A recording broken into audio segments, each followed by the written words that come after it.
I'm a recruiter, so I'm in sales. I actually travel all over San Diego, that's where my territory is, and talk to students about college, about careers, creative careers, majors, and inspire students to come to our school.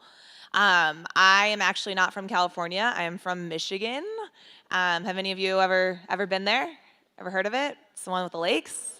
It's far and it has seasons. It's this crazy thing. The leaves actually change color in the fall. But I grew up there. I loved it. I went to Michigan State University. I went in as a marketing major, but you had to take a lot of business classes to get into the business school where I went to college. So I started taking like econ, and I did not like it. So I changed my major to communication because I really love people. I love talking to people. I love being in the community, doing outreach, and following that passion. I've learned so much about myself and about other people, and that's what I always tell students. Really, just do what you love. That's what I was told. I'm really grateful because my parents told me to do what I love and love what I do, and I think that's really, really important. And you all have the choice on where you want to go to college and what you want to study. So uh, do what you love. And yeah, I got a Bachelor of Arts and Sciences Communication. I also work at an art school, so if you have questions about that, let me know. And yeah, thank you all for having us. We're really excited to be here.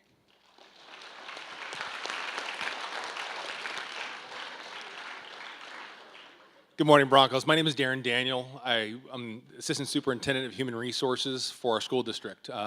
My pathway started a long time ago. I attended the University of Arizona. I had a science major, also paired with a social science minor. Had no real idea of exactly what I wanted to do. At once upon a time, I thought I was going to be a physician. And of course, like you'll hear today, a lot of things happened in my life, and as a first-time graduate of college from my family, didn't have a lot of people to model what that meant and what a college education really, the value of it was. I became a teacher. I became a biology teacher, and after a few years, I became a school administrator, started as an assistant principal here in the Merritt Valley Unified School District, served as the principal here at Vista Merritt High School for 7 years, and was promoted to the district office. My primary responsibility in my job is the hiring and recruitment of the 2,200 employees that we have. Our school district is one of the largest employers in this community, and so I oversee all the hiring, firing, and all the human resources aspect for the school district. And as I consider my path, not always did I ever think I was ever going to be sitting in the seat I sit in, but it's been a very worthwhile journey because I love working with people. It's very different not working with students today, but I work with the grown-up versions of you, and we all have the same issues and the same problems, and we always have the same struggles, no matter what the ages are. And so the best part about my job is I get to work with people in this community and help Marietta thrive. So thank you for allowing me to be here today.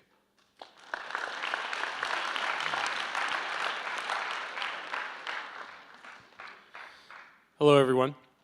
My name is John Pratt. I also work, like Mr. Daniel, for the school district here, for Merritt Valley Unified School District. I'm the senior systems engineer, so I'm responsible for all of the technology infrastructure around the district that you guys use probably on a daily basis.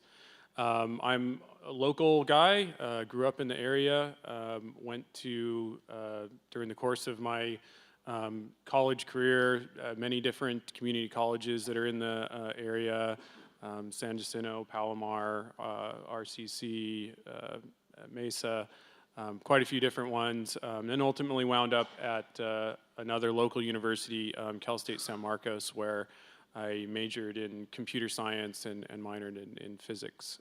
So if you guys have any questions about science career paths or local colleges and stuff, go ahead and ask, and I'll see if I can answer.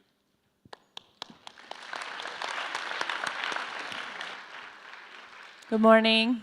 My name is Leanne Green. I'm a nurse practitioner. I work in internal medicine here at Loma Linda Medical Center in Marietta. I am originally from Atlanta, Georgia. Came from very humble beginnings there. went to college there, worked my way through school. Initially did not get into nursing school, but decided to persevere and try again.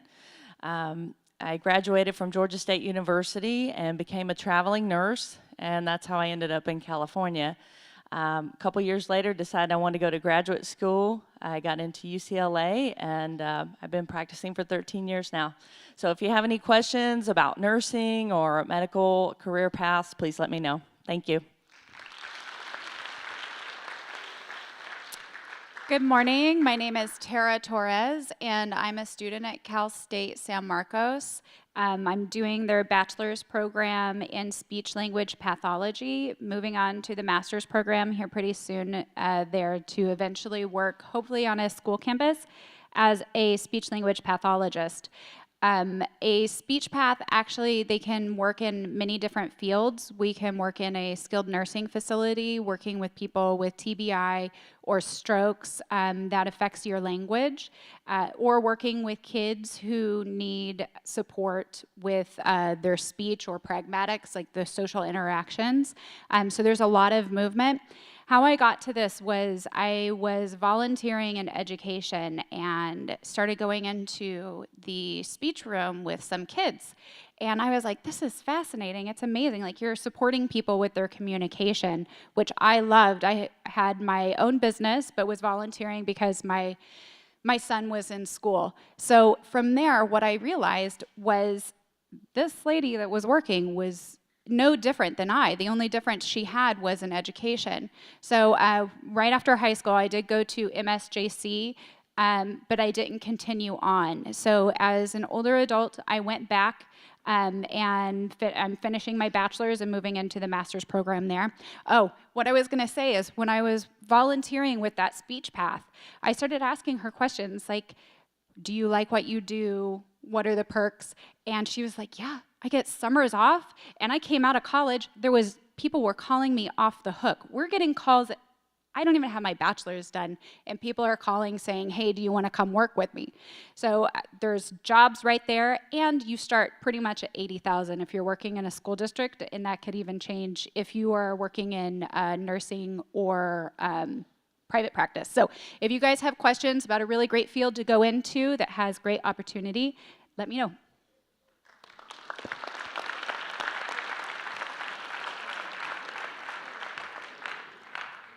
My name is Don Hall. I'm a licensed marriage and family therapist. I went off to school to study English at UC Santa Barbara. I didn't take a single psychology class. I then taught for a couple of years, and then I was a landscaper for a couple of years, and I worked for a church for a few years. So I was 30 years old, and I decided to go back and take a graduate degree in marriage and family therapy. And I asked a friend, I said, well, what do you think about this plan? And he said, well, where are you going to be if you don't? Sometimes that's a pretty good question. So 3 years later, I graduated. I've been a marriage and family therapist for 25 years. Marriage and family therapists work with relationship problems in the family, similar to same level master's degree as a licensed clinical social worker. There are a lot of different career paths in the mental health field to help people, but it takes at least 6 years of college to get to that place. Clinical psychologists, even longer. And psychiatrists, they're at the top of the food chain. That's medical school, and then a specialty in mental health issues. But happy to answer any questions you have.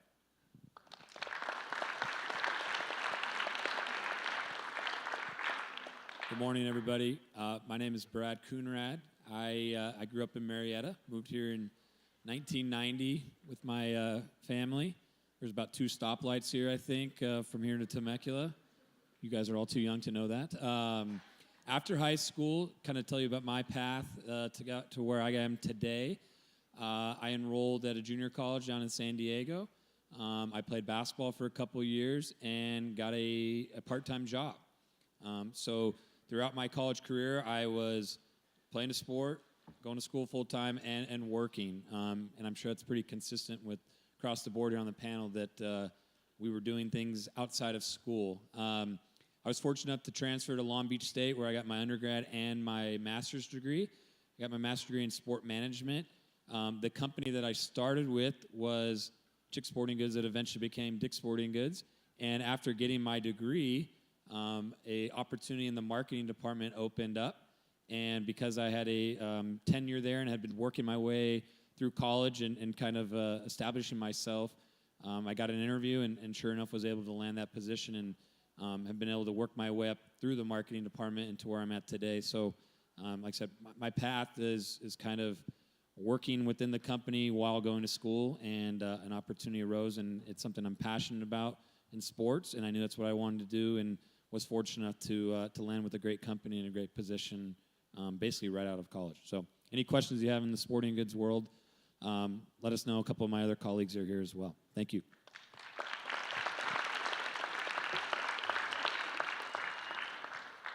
Hi, everybody. My name is John Thrasher. I'm a district manager for Dick's Sporting Goods, which means that I've got 9 stores between here and San Diego that I manage. I can tell how much we do in volume, can I? So the amount of volume that we actually manage is well over 100 million. I'm responsible for the P&L. I'm responsible for over 1,000 people. I'm very proud of what we have accomplished at Dick's Sporting Goods. Have any of you guys shopped there? All right. Well, wow, the group before you was all in, man.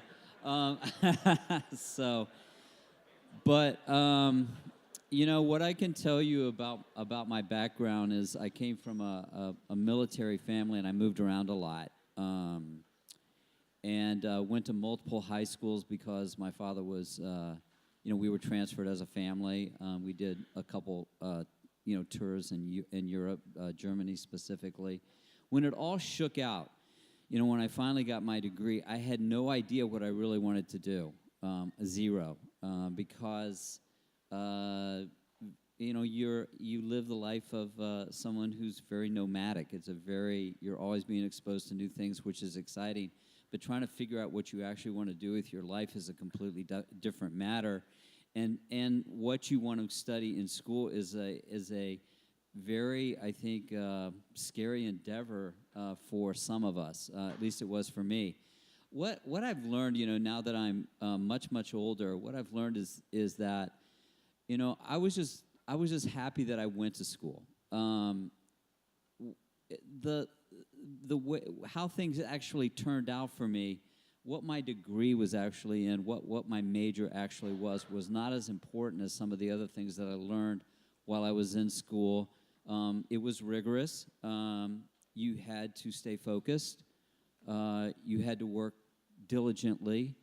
You had to schedule your time properly. And some of the things that I learned by virtue of my participation in a rigorous academic program have translated and served me my entire life and my entire career. And so for those of you who are freaked out because you don't have or haven't settled on a major or anything like that, I would just say take a deep breath and you'll get there. I realize that's easier to say than to do, but you'll definitely get there. Dick's Sporting Goods has over 800 stores in the country. It's the preeminent sporting goods retailer in the world. We have a very vibrant online business. We have, not everybody works in operations, which means the stores that you visit, not everybody works in a store. We have computer programmers.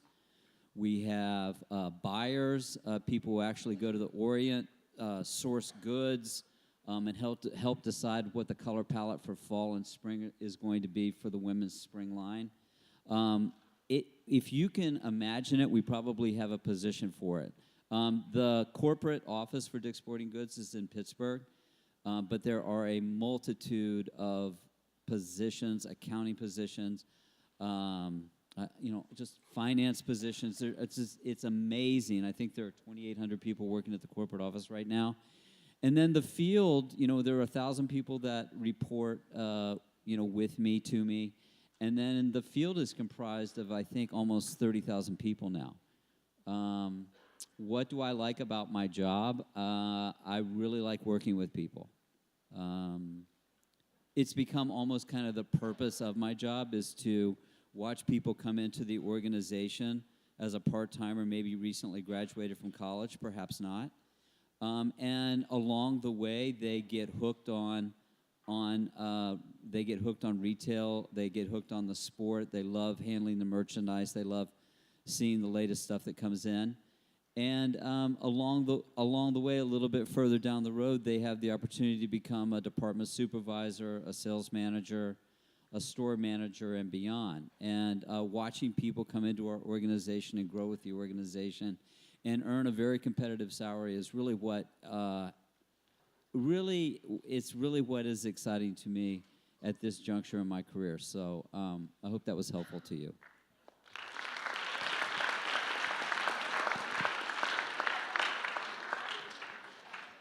My name's Lindsay Delamater. I also work for Dick's Sporting Goods. I'm a store manager. I run a store in the San Diego area. Similar to everyone else on the panel, I went into college. I went to Chapman University. I got a degree in business administration and advertising. I had no idea what I wanted to do with it. While at school, I was playing a sport. I was in different clubs, and then I also was working at Dick's Sporting Goods. I ended up working full-time at Dick's Sporting Goods and also being in school full-time. Once I graduated from school, I had no idea what I wanted to do. And Dick's Sporting Goods, because of my degree, allowed me a position to jump into the management program with them. The pay was right, and so I took it. I learned a lot about my career with Dick's Sporting Goods. I've grown up. I've done everything with them. I've traveled to different places, and because of my opportunities and my college background, I've been afforded to do that. So if you guys have any questions about time management or working in the retail industry, it's not what I expected to do, but it was the right fit for me, and it's been the right fit for a lot of my peers as well. So if you have any questions, feel free to let me know.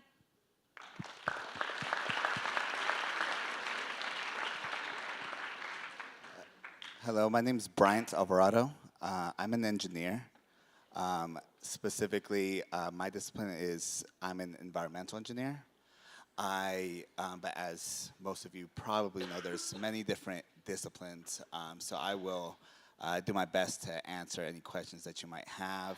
But as far as my background, I did my undergraduate work at Florida International University. That's in Miami. And that was in environmental engineering. And then I worked for a year at a water quality lab. And then I went and got my master's from Stanford in civil environmental engineering. And since I graduated from there, I've been working for a firm for the past 6 years called Larry Walker Associates. And so I think I'll just kind of leave it at that for now, but please feel free to ask any questions that you might have.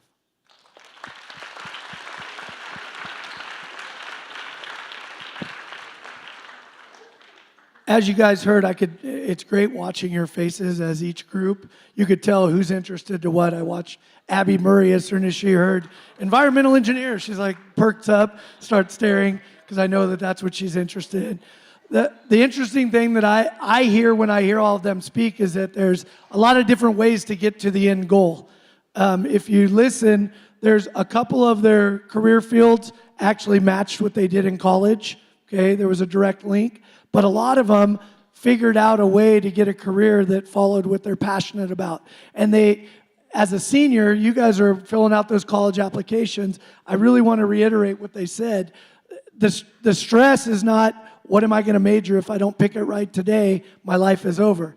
The stress is just knowing that I got to stick to something. I got to commit to it. I got to figure out what I'm passionate about, and I got to work hard and be willing to overcome whatever obstacles we see. Because as an employer, we have a lot of different fields up here represented, from retail to human resources to the medical field and engineering. I'm curious, and what we've asked in the other groups was, what are the skill sets that they're really looking for? Because you guys know, that degree sometimes doesn't always correlate. If I'm a biology major, does that mean that I'm automatically going to go into a certain field? So I want to hear from the panel, what are some of those skill sets that are very vital in their particular area for them to be successful, that you guys can have a leg up as you pursue those careers? So whoever wants to start with that, we can go ahead. Okay, I'll start. So I talked about this a little bit with last group too, but again, I'm in sales. I think that Communication is the biggest thing. That's something that I'm very grateful for, to have that skill and to constantly be striving to get better. Learn from people who I can look up to, who I want to be like, see what they did. And being able to talk to people, no matter what job you have, if you're in sales, if you're a nurse, if you're an engineer, you need to know how to work together as a team. You need to know how to treat people well. You need to know how to talk to people and how to emphasize with them. So that's a big thing. Another part that I think is really important that I've kind of learned through my journey is failure. And it's okay to fail. It's actually a good thing. That's how you learn. That's how you grow as a person. Don't be scared to fail. Have faith in yourself. Know that if this is something that you're truly passionate about, that you want to do it. And if you fail at it, try again. How you react to failure, or how you react to not getting what you want right away, tells an employer, tells someone what kind of person you are. I worked at an internship in college. I was 20 years old. I was selling books door to door, educational materials for high school students, for little kids, for like babies to seniors in high school. And it was really hard. You have to stay super positive. You have to keep going, because door-to-door salespeople slam the door in your face, and they're not always the nicest. And there were times when I just wanted to go in my car, cry in my car, and just go home. But I couldn't, because I was committed. I had to try. I had to keep going. Even if I needed a minute, I had to go, you know what, I'm just going to the next door, and maybe there'll be a yes. And I found so many families that I helped, and I know I helped their kids study for the SATs or ACTs, or give them materials that help them grow. So it was worth it when you found the yes. So that's what I think is most important. Do what you are really passionate about and keep going. Don't just stop, or don't, doubt yourself because you don't get exactly what you want right away. Find another way. Find another person to talk to. Keep trying, because that's how you're going to succeed. So, thanks.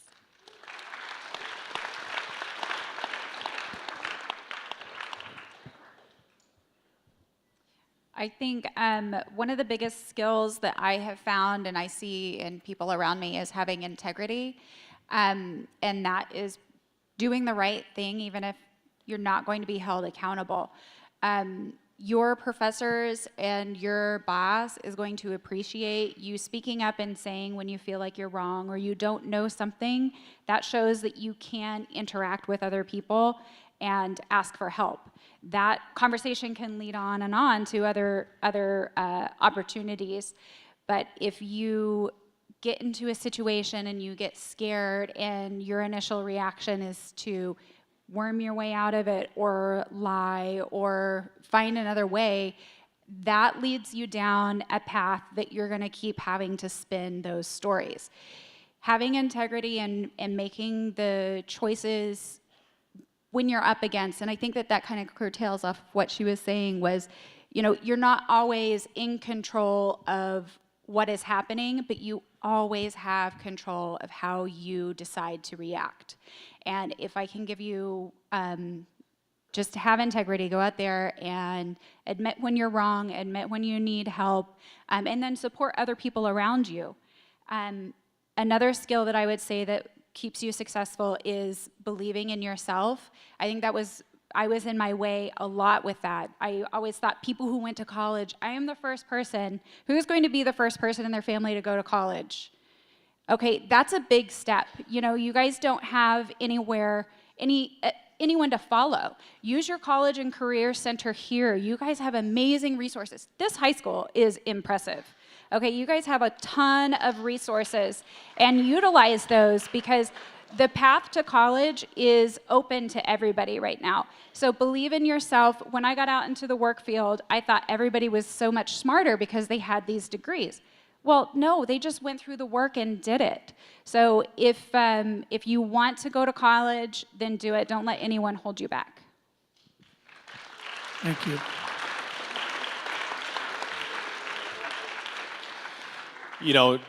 Never once did I ever consider in my life that I'd be in human resources. However, the thing that parallels to my teaching background is the love of people. And I think as I really reflect on my own individual journey, the one thing that I really had to change about myself, and when we talk about the skills to be successful, is to learn how to listen, learn how to be patient, learn how to be calm. My background, like I said, I was kind of a football wrestler guy, a lot of aggression, and really competitive. And so at the end of the day, when conflict came my way, being passive really wasn't my forte. And so when we talk about skills and think about, and if you can reflect about where you're at right now and maybe understanding the skills that you don't have and understanding how you can actually be able to find yourself to be a project to consider how you can improve on what you don't have. And for me, it was really that emotional intelligence of to be able to meet conflict in a very calm, cool manner, have empathy for the person across the table, fully understanding their experiences and what got them to the table to be in conflict or in crisis. And although that I might not totally understand them, I think that skill of being able to try to listen and try to understand before talking and having the right answer has been valuable for me and has allowed me to have a lot of opportunity, not only as a classroom teacher, but my career as an educational manager. Thank you. I know one of the things that we'd like to accomplish as we go through this is you guys always, it came up in earlier questions, so we're just going to kind of ask it before we get to open questions. The process of getting into a specific career. How do you become the nurse practitioner, for example? How does that path look from sitting here as a senior in high school to being up here in your career field? I'd like to hear from a couple that have that very specific. I mean, some of us had more of a vague way of getting there, but the ones that are very specific and tailored, it'd be nice to let them know what that pathway looks like to get to the end result. Because as you guys know, not all jobs are up at the top where we vision ourselves. We all see ourselves running everything and being in charge. The reality is there's a stepping stone of you do this, and you do that. So I'd like to hear, we'll start with Ms. Green, and she can kind of go through the pathway. So I think there are some schools that accept you directly into their nursing program, but for the majority, I believe you need to be accepted into the school and then fulfill a certain amount of prerequisites there and then apply to their nursing school. I'm pretty sure that most nursing schools these days have a point system, and they allot a certain amount of points for each thing that you fulfill, such as where I went, it was about the grades you made in your science classes. They put a lot of point value to that. They put value in how long you had attended their school. So if you were coming in as a transfer, you didn't have as many points. So my suggestion is to you, if you want to go into nursing or any type of medicine, is first of all, make sure the college that you're going to go to has that program. Since it would be more difficult to transfer out, and then look and see what the requirements are to get into that program. So if it is a lot of value on the science courses, that's what you need to start signing up for, and those are the grades you need to do really well in. If you take a class the first time, you make a C, go back and take it again. I know it feels like a waste, but if your ultimate goal is to get into nursing school, and that's what you have to do that, then that you may have to backtrack and do that. So once you get your bachelor's degree in nursing, you can even get an associate's degree and become an RN. If you'd like to continue on and get into a master's program and become a nurse practitioner, you apply to graduate school. They actually have some programs that will take you from an associate's to a master's, and it takes you right through the bachelor's onto a master's degree. So if your ultimate goal is to become a nurse practitioner and you're only getting into an associate's nursing program, that's okay. There's plenty of programs that will take you to that ultimate goal. However, we did have a question on the last group. I think it is valuable to get some nursing experience before you go on and get your graduate degree. That way you'll know more about what specialty you might want to go into, because there are multiple specialties in the nurse practitioner arena, such as acute care, which would be more like a hospital-based. There's pediatrics, where you work with children. There's oncology, where you work with cancer patients. There's midwifery, which delivers babies. And then there's like my specialty, which is family practice, which is just taking care of all ages in an outpatient setting. Thank you.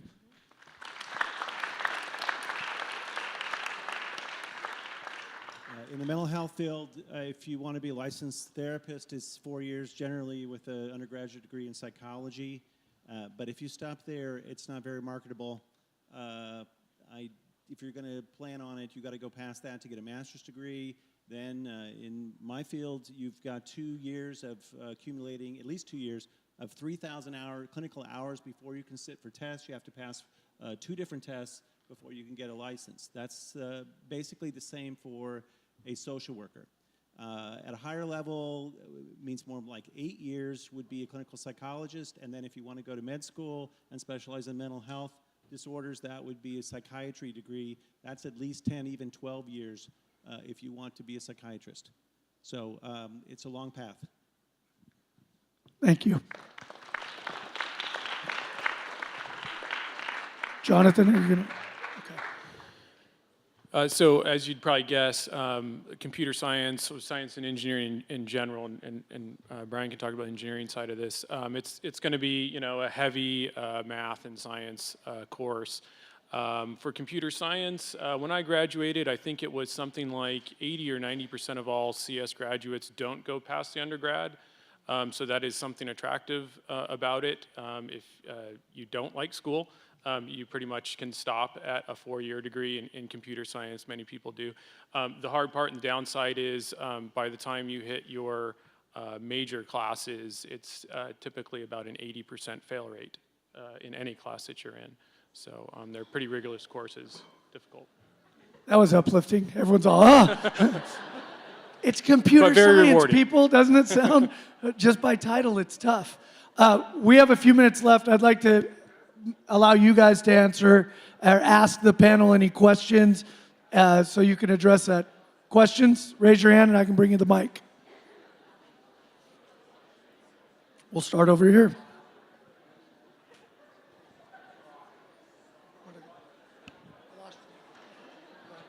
Hi, for the person who was working with a therapist in psychology, what is like the general outlook in California, or like the pay and stuff? How likely am I to get a job in California if I go in? With a bachelor's degree in psychology, not a very good one. Like I said, there's, I think, at least 40,000 marriage and family therapists in California. It is unfortunately a growth industry that marriages break up. So if you want to, you'll never miss that.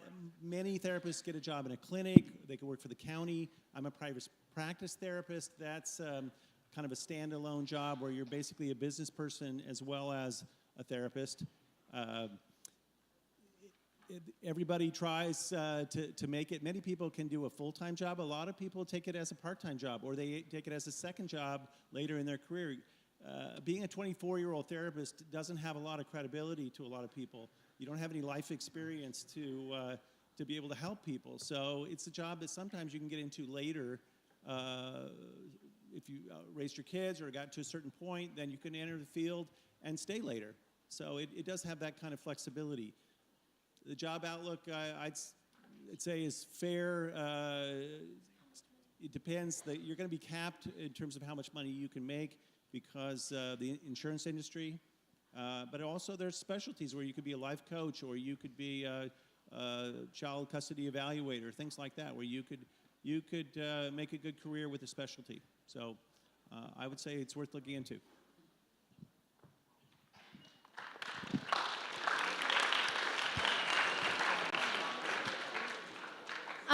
Was there ever like a point in time, like as you were going to school, where like you felt like you weren't going to make it? Like if so, like how'd you overcome that?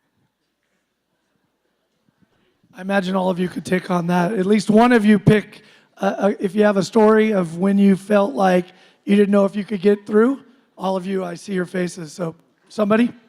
I think I mentioned earlier that the first year I applied to nursing school, I applied to 3 or 4 different schools and did not get into any of them.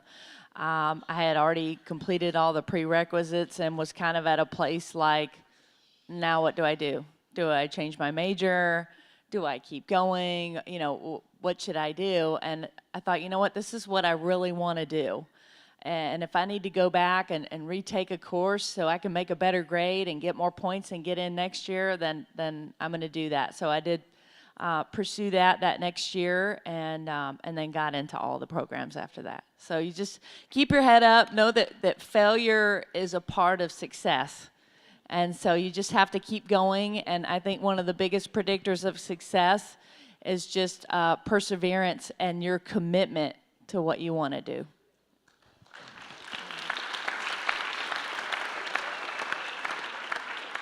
We're going to ask one more question. Then, when we're done, when I dismiss you, don't leave until I dismiss you.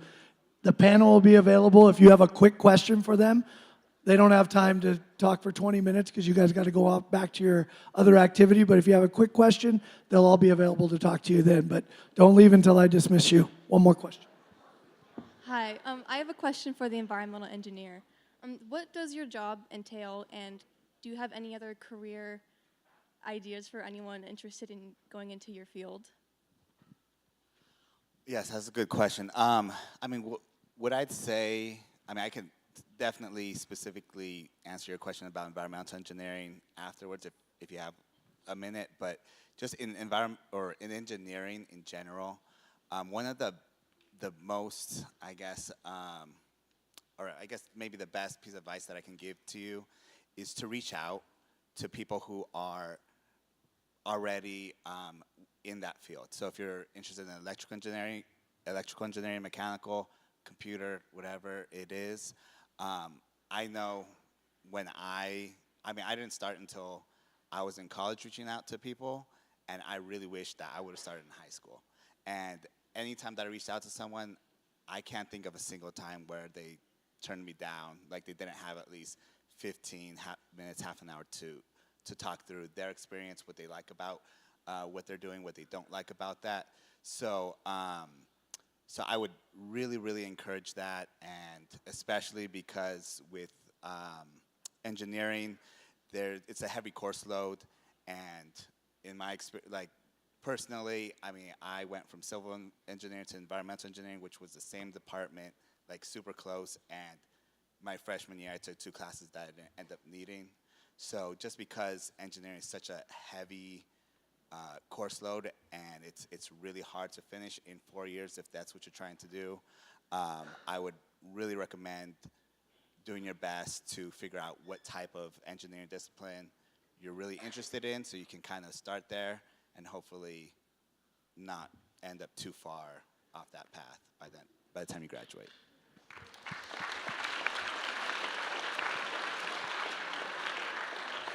So I want to take a moment again and thank our great panel for coming in and volunteering their time.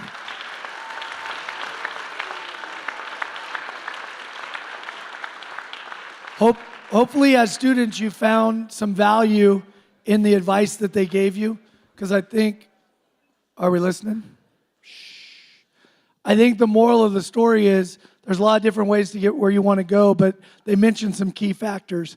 Factor number 1 is that resiliency, that work ethic, taking chances, overcoming failure. And I think the last thing that Brian talked about is very key to all of us, and it's part of what College Kickoff is. It's about making you aware, using your resources, asking questions, and reaching out to people in the community. Because there are a lot of people in all of these fields, they're willing to come in on a Wednesday morning and dedicate their time to you as young people. Reach out to them and find out really what that career is, because you could be ahead of the game in figuring it out along the way and figuring things out earlier. So take advantage of those resources. Hopefully you found it valuable. They're going to be up here for a couple minutes if you're going to ask questions, but make it quick because we got to get on to the next stuff. Again, thank you guys very much.